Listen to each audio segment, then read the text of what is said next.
Selamat pagi Bapak Ibu Jemaat yang diberkati oleh Tuhan. Apa kabarnya di pagi hari ini?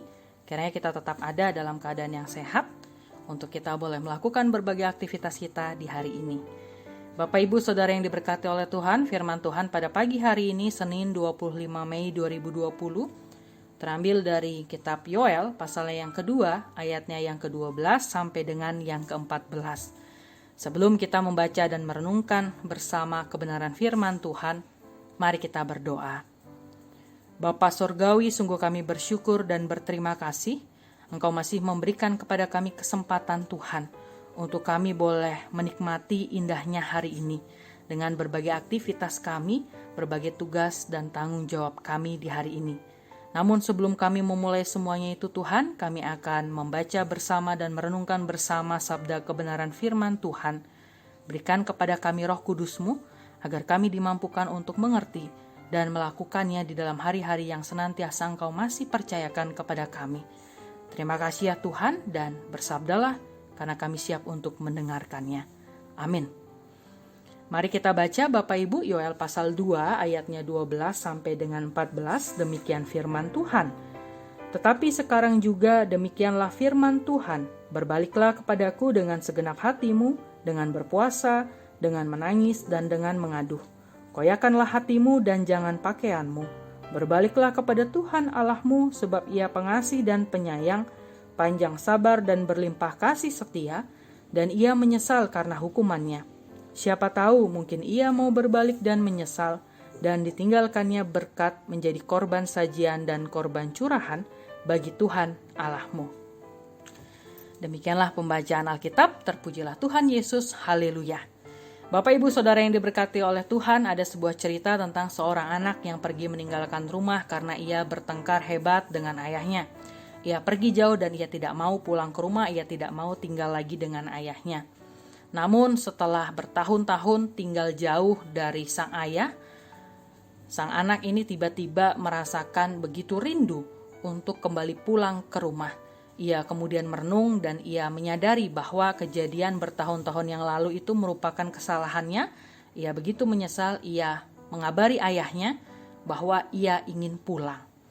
Namun di tengah-tengah kerinduannya bersama kerinduan dengan ayah dan juga dengan rumahnya, ia juga memiliki perasaan yang pesimis. Apakah kira-kira setelah bertahun-tahun pergi dari rumah, ayahnya mau menerimanya kembali? Ia begitu takut apabila ia pulang, sang ayah kemudian mengusirnya. Sehingga ia pun kemudian mengabari ayahnya kembali.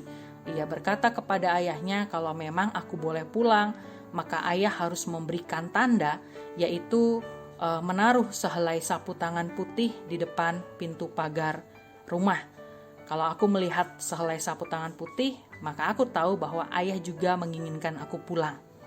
Di hari yang sudah ditetapkan, yang sudah ditentukan untuk ia pulang, ia pun kemudian pulang, namun tetap dengan hati yang pesimis.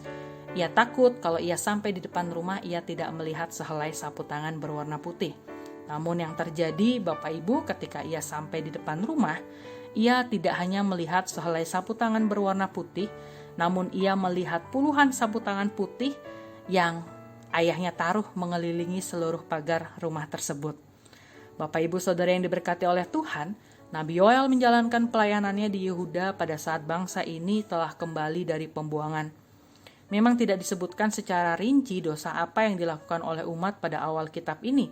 Kita hanya disuguhi oleh Yoel tentang kilas balik peristiwa hancurnya Yerusalem pada pasalnya yang pertama, dan bagaimana kemudian penghukuman itu menjadi sesuatu yang sangat mengerikan. Ketika bangsa balik dari pembuangan, segala sesuatu yang ditinggalkan hancur dan tidak bersisa lagi, tidak ada lagi kehidupan. Kemudian pada saat inilah Nabi Yoel menyerukan pertobatan kepada bangsa agar bangsa Israel berbalik kepada Allah dari dosa mereka. Ia berupaya meyakinkan setiap orang bahwa tulah belalang yang terjadi yang ada di dalam pasal sebelumnya itu bukan suatu kebetulan atau bencana alam semata, namun karena amarah daripada Tuhan. Dan menurutnya pertobatan akan membuat murka Tuhan padam dan segenap bangsa akan selamat. Nah Bapak Ibu Saudara yang diberkati oleh Tuhan, menarik untuk disimak bahwa dalam perikop kita pagi hari ini, Yoel menyebut soal pertobatan itu dengan istilah berbaliklah kepadaku dengan segenap hati. Dalam ayatnya yang ke-12. Istilah berbalik berarti menunjuk pada arah yang berlawanan. Maka orang yang berbalik arah berarti orang yang menyadari bahwa arah yang selama ini ditempuh dan dituju adalah arah yang keliru.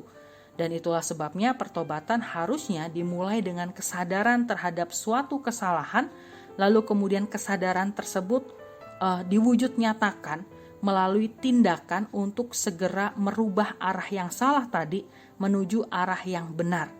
Dan orang yang bertobat adalah pribadi yang meninggalkan kejahatan, meninggalkan dosa-dosa, dan berbalik kepada Allah, sumber segala kebenaran. Proses itu menurut Yoel harus dilakukan dengan segenap hati atau dengan kesungguhan yang disimbolkan di dalam bacaan kita tersebut melalui puasa, juga dengan menangis, kemudian dengan mengaduh. Nah, dalam tradisi bangsa Israel, tindakan tersebut disebut sebagai tindakan berkabung, yakni merobek pakaian, bermandi abu, dan kemudian menangis serta mengadu kepada Tuhan. Berkabung atas dosa dan tindakan yang terlanjur diperbuat adalah suatu aksi yang penting untuk menunjuk pada penyesalan.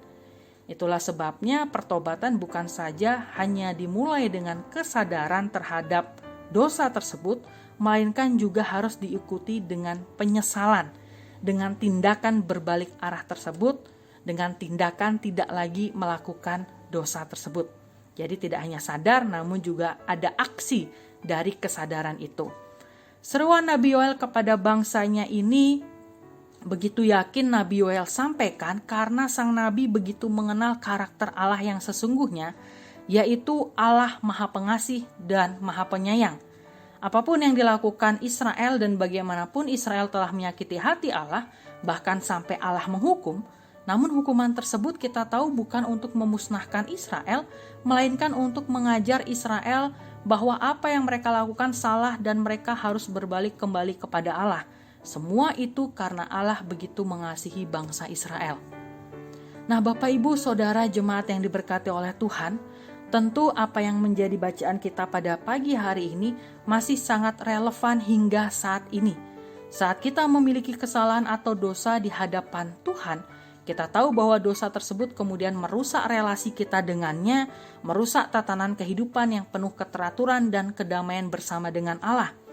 Namun kita tahu juga bahwa semua yang rusak itu telah dipulihkan kembali melalui Yesus Kristus. Artinya bahwa Allah melakukan sesuatu, berbuat sesuatu untuk memulihkan relasi kita manusia dengan Dia. Nah, untuk itulah Allah mengutus anaknya yang tunggal datang ke dunia dan juga untuk mati di kayu salib menebus umat manusia. Maka kalau Allah melakukan sesuatu, kita pun juga harus melakukan sesuatu sebagai umat yang ditebus, yaitu menyadari dan menyesali akan setiap dosa-dosa kita.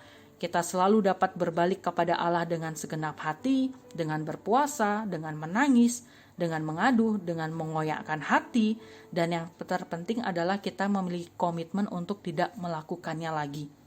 Karena pertobatan itu mula-mula bukan dilihat dari luarnya yang utama, namun yang pertama haruslah dari dalam diri kita, dari hati kita, dari kesadaran kita yang kemudian terwujud nyata dalam perilaku kehidupan kita. Nah, Bapak Ibu jemaat yang diberkati oleh Tuhan, sebelum kita mengawali seluruh rangkaian aktivitas di hari ini, mari kita menyadari sungguh bahwa Allah begitu mengasihi kita, sehingga jangan pernah kita menyia-nyiakan kasih Allah yang luar biasa kepada kita. Kalau kita melakukan kesalahan, mari kita sadari dan kemudian kita mari segera berbalik menuju jalan Allah. Jangan pernah takut untuk kembali kepada Dia, karena Ia akan selalu menyediakan puluhan, ratusan, ribuan, bahkan jutaan sapu tangan putih untuk kita, umat yang sungguh-sungguh mengasihinya. Mari milikilah selalu relasi yang baik dengan Dia, Sang Empunya kehidupan kita, dan nikmatilah kehidupan yang penuh damai sejahtera dan keteraturan hidup hanya bersama dengan Dia. Selamat beraktivitas, Tuhan Yesus memberkati. Amin. Mari Bapak Ibu kita berdoa. Terima kasih Bapa di sorga, ketika Engkau boleh mengingatkan kami kembali melalui sapaan firman-Mu di pagi hari ini, bahwa sebagai umat yang sungguh-sungguh dikasihi oleh Engkau, maka kami dituntut untuk kami boleh menyadari setiap kesalahan atau dosa yang masih kami lakukan, yang tanpa sadari itu semua menyakiti hati Engkau. Melalui firman pada pagi hari ini, kami begitu bersyukur karena kami menyadari Engkau senantiasa ada bersama dengan kami, menunggu kami dengan sapu tangan putih, menunggu kami untuk kami boleh kembali pulang, untuk kami boleh kembali mengikut jalan Tuhan. Terima kasih Tuhan, kiranya Engkau tetap ada bersama dengan kami. Ampuni setiap salah dan dosa kami yang masih selalu menyakiti hati Engkau. Kami sebagai umat yang sungguh Engkau kasihi begitu rindu untuk dari hari ke sehari kami boleh menjadi pribadi lepas pribadi yang senantiasa mengikuti apa yang menjadi perintah Tuhan dan juga menjauhi apa yang menjadi larangan Tuhan. Tetap ada bersama dengan kami ya Tuhan, berikan kepada kami kekuatan untuk kami boleh menjadi umat yang sungguh-sungguh setia dan melakukan apa yang menjadi kehendak Tuhan. Terima kasih Tuhan, berkati kami di sepanjang hari kami. Di dalam nama Tuhan Yesus kami sudah berdoa dan mengucap syukur. Amin.